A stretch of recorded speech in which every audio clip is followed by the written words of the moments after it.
Everyone. Bear with me for just a second as I get my slideshow up, please. Hopefully, you all are seeing my screen. Thank you, Emily, and of course, Roz and Amy as well. My name is Chris Smith. I am the Southern Rockies wildlife advocate for WildEarth Guardians, and I'm coming to you this evening from my homeland in northern New Mexico, which is one of the possible locations for a new Mexican wolf population, and is also traditional territory of primarily Tewa-speaking people. WildEarth Guardians aims to protect and restore the wildlife, wild places, and wild rivers and health of the American West, and we've been doing it for over 30 years now. We were founded here in New Mexico, and we have long been involved in wolf advocacy. And part of the boldness that we're known for is litigation, including some of the litigation that prompted this rulemaking process. So I'm going to talk about some of the things that both Roz and Emily touched on, but hopefully in a way that is a little more solution-oriented as people gear up to hopefully write their comments to U.S. Fish and Wildlife Service. So this here is my closest encounter with a wolf.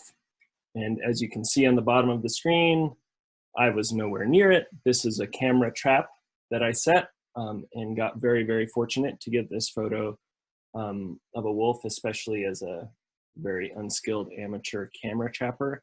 But what's even more rare in this picture is this wolf itself, which is Leopold 1346. And the reason this wolf is super rare is because it's among the cross-fostered pups that have actually survived to breeding age. And in fact, Leopold 1346 was one of the first two cross-fostered pups in the program's history. Roz touched on the genetic crisis that these wolves are facing, and this cross-fostering impetus really feeds into this genetic crisis. So I'm going to show you a few graphs here. You don't have to master them by any means. They're a little bit complicated, and I do want to lend credit to Peter and Jean Osorio, who did the research to create these. But these are essentially ways of measuring genetic diversity in a population. The only science class I took in college was genetics, so I feel like I can talk about these a little bit. But this is the mean inbreeding coefficient of the wild lobo population. And as you can see there, it says lower is better. We see the trend of the wild population increasing, which means that's bad. This is the population mean kinship. Again, lower is better. And we see, again, the wild population mean kinship is increasing.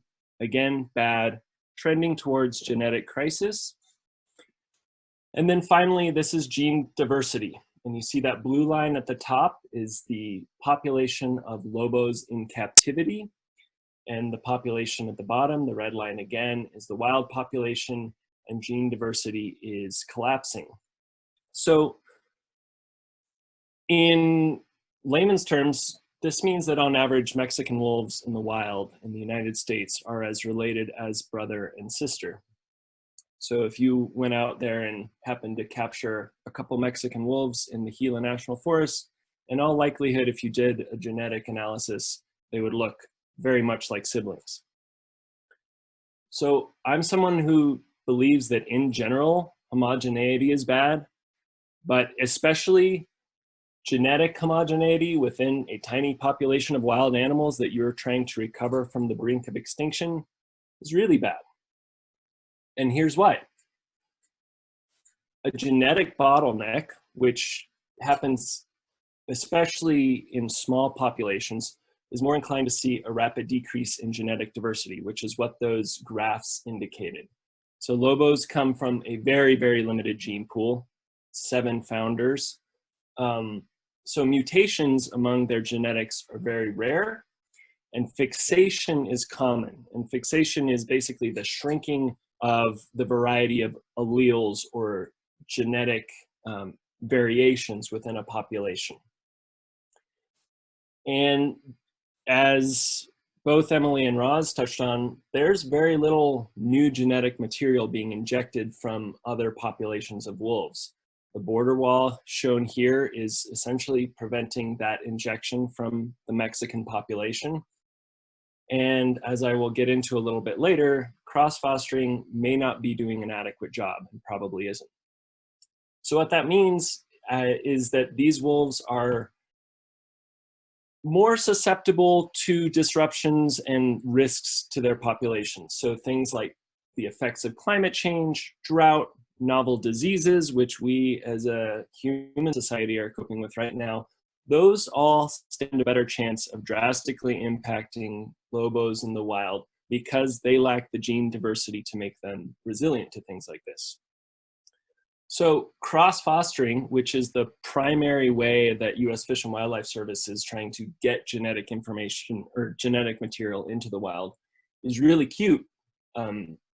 This is a very cute picture, but it's also totally inadequate to face the crisis that we are encountering in the wild population. So it's really difficult to track survival of wolf pups because typically they're not collared. And so this information is a little bit suspect, but to the best of our knowledge, you can see the success of cross-fostering pups into wolf dens. In 2014 was a good year, but since then, success has not been guaranteed. And it's not even the survival of these pups that makes cross-fostering inadequate in and of itself. I always like to use forests to make analogies. I used to work in forest conservation. So I'm gonna go ahead and do that now. This is kind of the cartoon version of what cross-fostering is. These very happy looking, but probably naive children are planting seeds on the forest floor, trying to grow trees. And that forest canopy is going to make it really, really hard for those trees to grow. And it's going to make it very unlikely that they grow to an age where they are in fact giving birth to their own trees with their own genetic material. So if you came back to this forest in 20 years, I suspect it might look something like this. What is effective is planting adult trees where they actually stand a chance of not only growing to full maturity, but progeniting their genetic material throughout the forest and diversifying that forest. So U.S. Fish and Wildlife should be the adult. They should not be these naive children. They should be doing the politically difficult thing, but also the successful thing, and releasing adult wolves into the wild, and not doing the cute but ineffective thing. And in fact, I'm going to take this analogy a little bit further. U.S. Fish and Wildlife Service has the authority to release adult wolves currently, but in 2016, New Mexico sued to block adult wolf releases or any wolf releases without the permission of the state.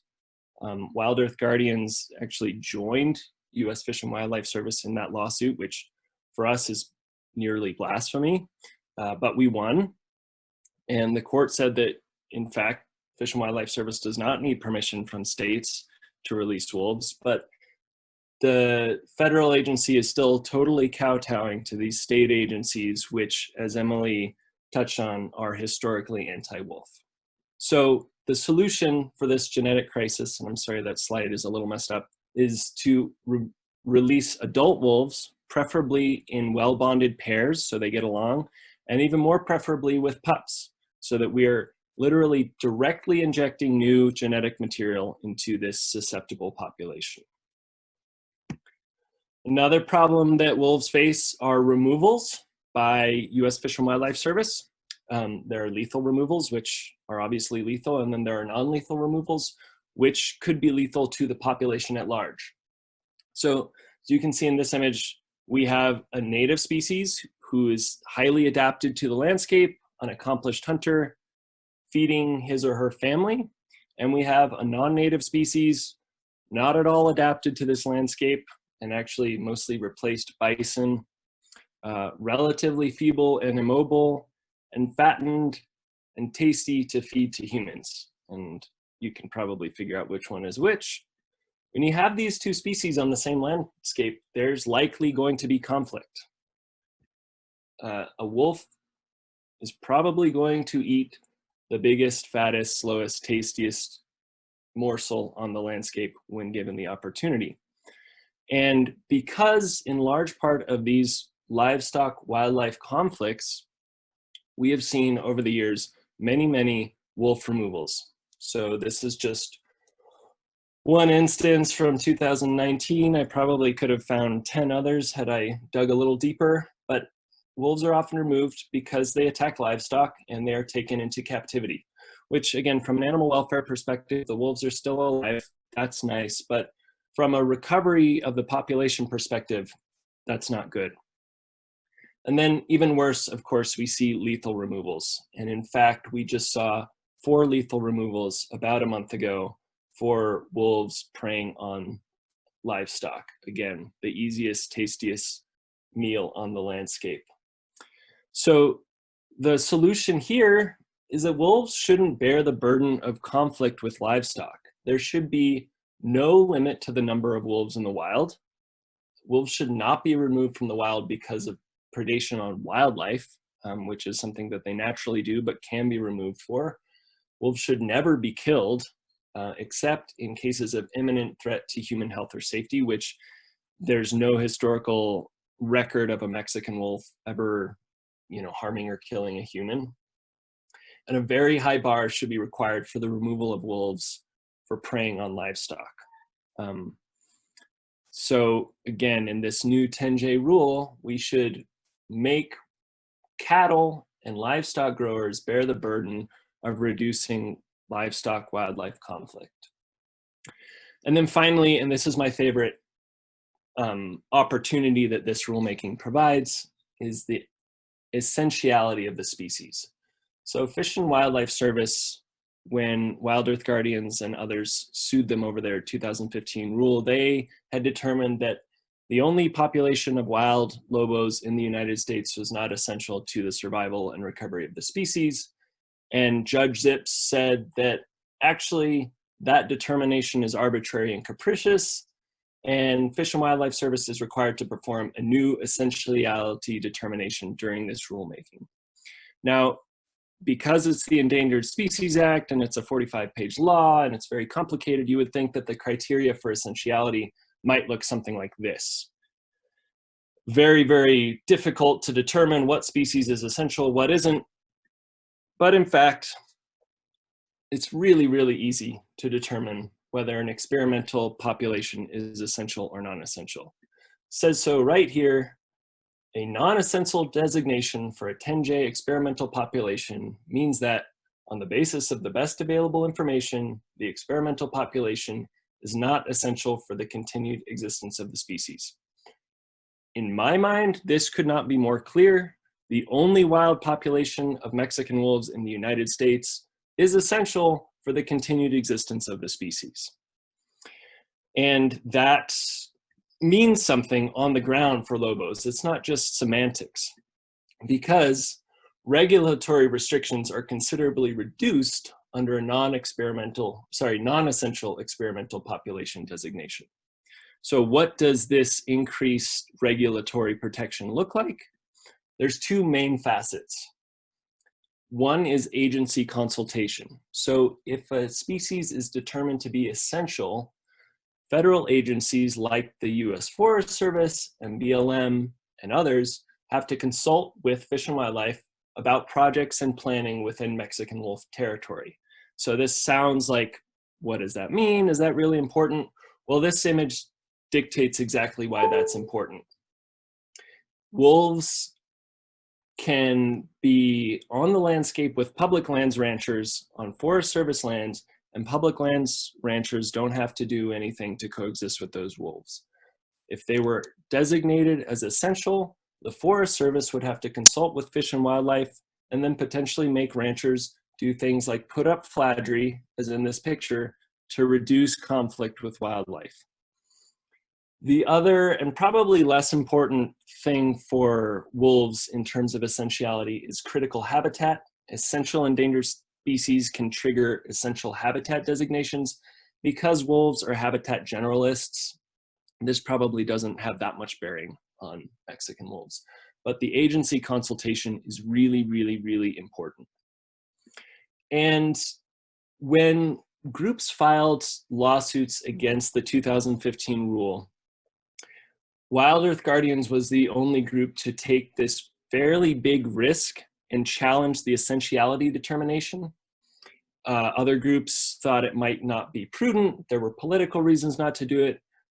We often don't pay heed to those kind of risks. And in this case, we are very, very grateful we did, because this rulemaking is the only way to get lobos designated as essential. And in my opinion, there's no question that they should be designated as such.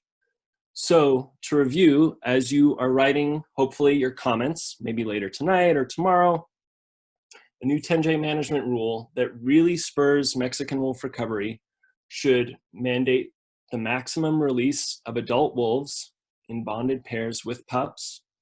It should limit lethal and non-lethal removals so that only in very, very exceptional circumstances can wolves be removed from the wild. And it should see lobos designated as essential. So Tom Waits said it takes much more than wild courage. In this case, it's going to take really skilled, unique, heartfelt comments directed to U.S. Fish and Wildlife Service from people like you to impact this rulemaking. And with that, Amy is going to tell